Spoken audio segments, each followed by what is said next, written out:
ఎవడ్రా నువ్వు?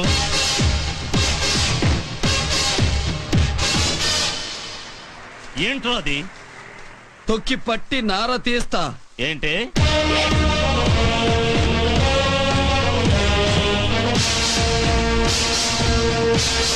ఆరు చదవకుండానే ఆంధ్ర పోలీస్ ఎలా అయ్యావురా?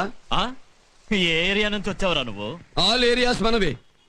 మన గురించి తెలుసుకోవాలంటే రాయలసీమకెళ్ళు రాళ్లు చెప్తాయి, కోస్తాకి పోతే గోదావరి నీళ్లు చెప్తాయి, వేరే తెలంగాణకి వస్తే ఎర్రటి బీళ్లు చెబుతాయి. అంత మగాడివా? మొలతాడు తీసి చూపించమంటావా? పొగరు బాగానే